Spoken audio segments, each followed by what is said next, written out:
तो hello guys, कैसे आप लोग। स्वागत है आप सभी का एक और नई वीडियो में। तो गाइस, आज के वीडियो में हम बात करने वाले हैं टॉप 10 स्ट्रॉन्गेस्ट सिनो रीजन पोकेमॉन्स की। इससे पहले मैंने इसी टॉपिक के ऊपर एक शॉर्ट वीडियो बनाई थी। अगर तुम लोगों ने वो वीडियो नहीं देखी है तो डिस्क्रिप्शन में लिंक है, तुम लोग देख सकते हो। और हाँ, इस वीडियो को एक लाइक कर देना और मेरे चैनल को सब्सक्राइब भी कर देना। तो चलो अब इस वीडियो को स्टार्ट करते हैं। नंबर 10, स्पिरिटोम। स्पिरिटोम गोस्ट और डार्क टाइप का एक सिंगल स्टेज का पोकेमोन है। वैसे देखो, सच बताओ तो मेरे को नंबर 10 पे किस पोकेमोन को रखना चाहिए ये डिसाइड करने में मेरे को बहुत ज्यादा मुश्किल हुई थी, क्योंकि टोगेकिस, अबोमस्नो, राइपीरियर और इलेक्टिवाई ये कुछ ऐसे पोकेमोन है जो कि नंबर 10 पे आ सकते थे। और हाँ, लेजेंडरी पोकेमोन हीट्रेन और मिथिकल पोकेमोन शेमिन ये भी नंबर 10 पे आ सकते थे। लेकिन मुझे ऐसा लगता है कि स्पिरिटोम नंबर 10 की पोजीशन ज्यादा डिजर्व करता है। स्पिरिटोम 108 स्पिरिट्स की कलेक्शन से बना है, जिसमें से कुछ स्पिरिट्स का नेचर बहुत ही ज्यादा खराब होता है।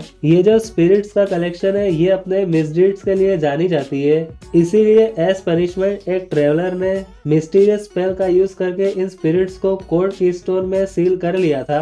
और ऐसा भी कहा जाता है कि स्पिरिटोम को आज से ठीक 500 साल पहले सील किया गया था। स्पिरिटोम बिना सोचे समझे किसी पर भी हमला कर सकता है और ये बहुत ज्यादा डिस्ट्रक्टिव और अग्रेसिव होता है। स्पिरिटोम को एनिमे में बहुत ही कम बार दिखाया गया है, लेकिन जब भी दिखाया गया है इसे बहुत ही ज्यादा ताकतवर दिखाया गया है। सिंथिया के स्पिरिटोम ने मास्टर्स 8 में ऐश के 3 पोकेमोन ड्रैगनाइट, गेंगार और पिकाचू को हराया था। तो अब तुम लोग सोच ही सकते हो कि जिस पोकेमोन ने इतने इंपॉर्टेंट मैच में ऐश के 3 पोकेमोन को हराया था वो कितना ज्यादा ताकतवर होगा। Number 9, Infernape.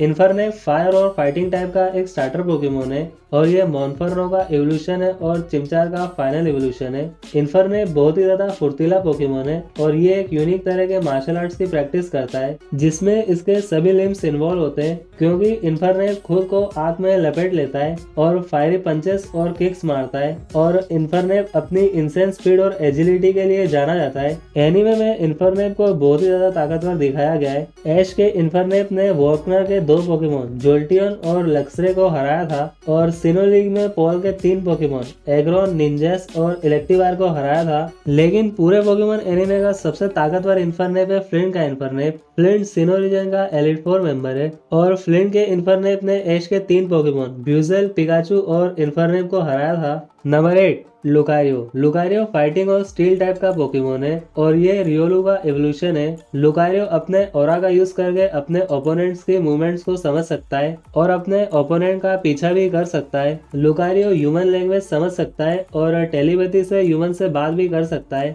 एनीमे में लुकारियो को बहुत ही ज्यादा ताकतवर दिखाया गया है। एमेट में हमें लुकारियो को सबसे पहले दिखाया गया था और लुकारियो ने एमेट में काफी ज्यादा अच्छा परफॉर्म किया था। ऐश के पास भी लुकारियो है और ऐश का लुकारियो मेगा इवॉल्व भी हो सकता है। और ऐश के लुकारियो ने लिटरली सिंथिया के गार्चोम को हराया था और मुझे ऐसा लगता है कि ऐश का लुकारियो पूरे पोकेमोन एनीमे का सबसे स्ट्रॉन्ग लुकारियो है। नंबर 7, गार्चोम। गार्चोम ड्रैगन और ग्राउंड टाइप का एक सूडो लेजेंडरी पोकेमोन है और ये गवाइड का एवोल्यूशन है और गिबल का फाइनल एवोल्यूशन है। गार्चोम एक जेट के जितना तेज उड़ सकता है और ये अपने ब्लेड से इतनी तेज और शार्प हवा क्रिएट कर सकता है जिससे पेड़ भी इजीली कट सकता है। एनीमे में गार्चोम को बहुत ही ज्यादा ताकतवर दिखाया गया है। तुमने पॉल के गार्चोम को देखा ही होगा, प्रोफेसर सिकामोर के गार्चोम को देखा ही होगा, रेमो के गार्चोम को देखा ही होगा, लेकिन पूरे पोकेमोन एनीमे का सबसे ताकतवर गार्चोम है सिंथिया का गार्चोम। सिंथिया सिनो रीजन की चैंपियन है और सिंथिया का गार्चोम मेगा इवॉल्व भी हो सकता है। सिंथिया के गार्चोम ने सिनो रीजन के एलिट 4 मेंबर लूसियन के ब्रोंजोम को हराया था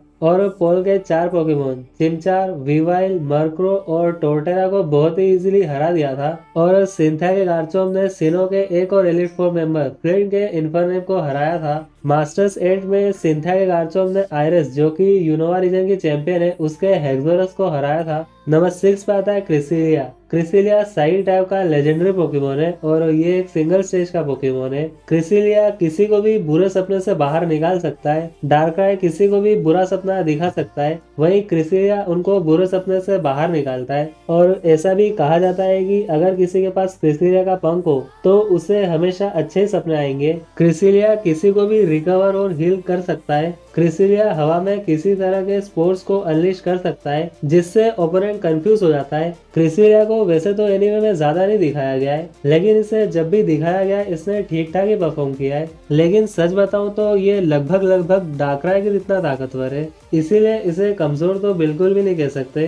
नंबर 5 पे आता है डार्कराय। डार्कराय डार्क टाइप का मिथिकल पोकेमोन है और ये एक सिंगल स्टेज का पोकेमोन है। डार्कराय किसी को भी बुरा सपना दिखा सकता है। डार्कराय बहुत ही तेज उड़ सकता है और जब भी खतरा हो या इंसान से बचना हो तो डार्कराय शैडो भी बन सकता है। डार्कराय कुछ हद तक ह्यूमन लैंग्वेज भी बोल सकता है। एनीमे में डार्कराय ने काफी अच्छा परफॉर्म किया था, जहाँ पर M10 में डार्कराय ने लिटरली डियागा और पार्का जैसे बहुत ही ताकतवर लेजेंडरी पोकेमोन से फाइट की थी।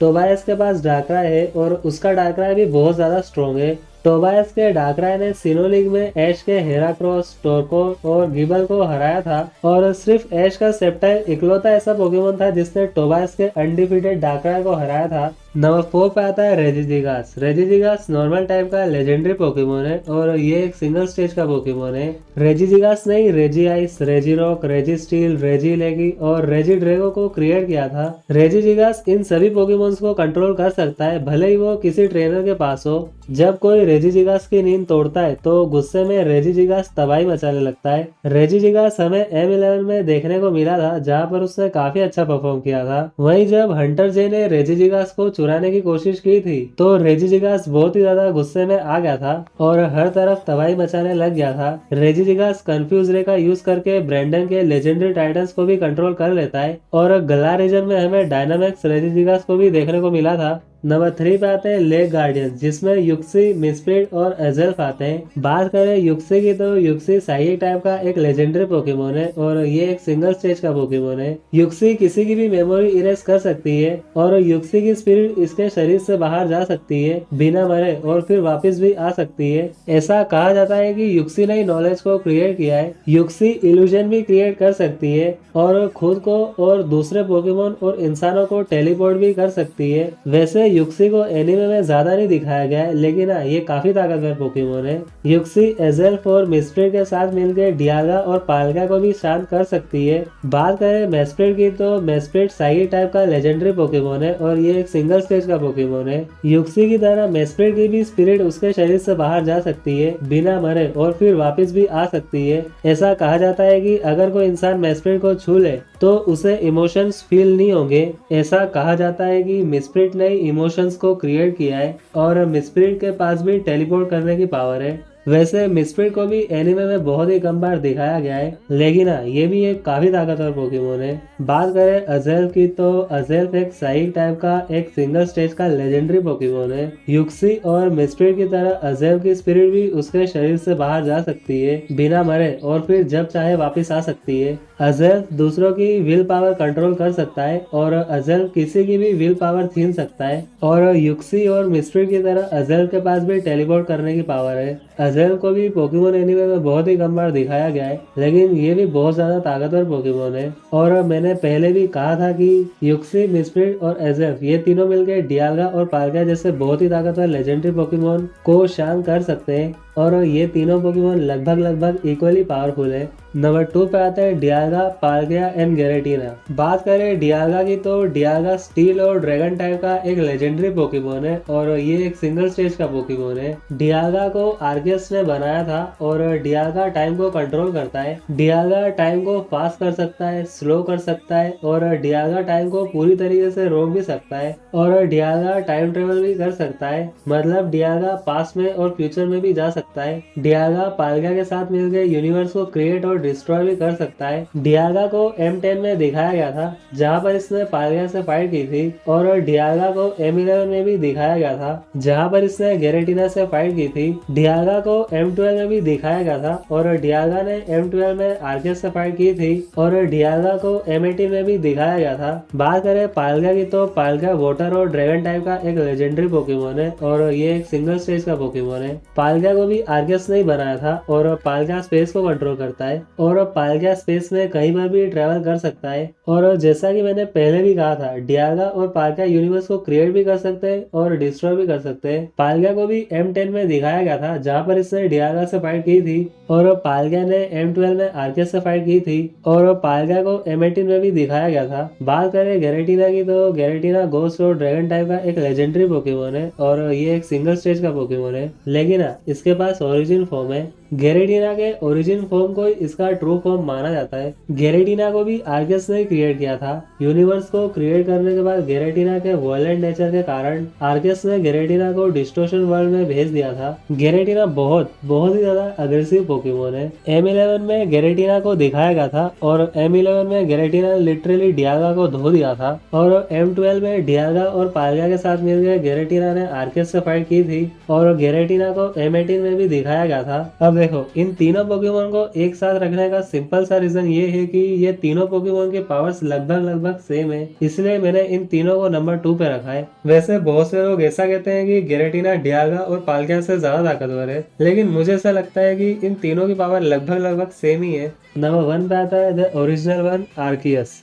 आर्कियस नॉर्मल टाइप का एक सिंगल स्टेज का मिथिकल पोकेमोन है। आर्कियस को सारे पोकेमोन्स का गॉड कहा जाता है और ऐसा कहा जाता है कि आर्कियस ने अपने 1000 हाथों का यूज करके पोकेमोन यूनिवर्स को क्रिएट किया है। और देखो, सच बताओ तो मुझे नहीं लगता है कि मुझे तुम्हें आर्कियस के बारे में ज्यादा कुछ बताने की जरूरत है। तुम लोगों ने आर्कियस के पावर्स को देखा ही होगा। इसने लिटरली डियागा, पालगा और गैरेटिना जैसे पोकेमोन से फाइट की है और उन्हें काफी अच्छी टक्कर भी दी थी और आर्कियस को पूरे पोकेमोन एनिमे का सबसे ताकतवर पोकेमोन भी कहा जाता है। तो हाँ गाइस, आज के लिए बस इतना ही। अगर तुम लोगों को ये वीडियो अच्छी लगी है तो प्लीज इस वीडियो को लाइक कर देना और मेरे चैनल को सब्सक्राइब भी कर देना।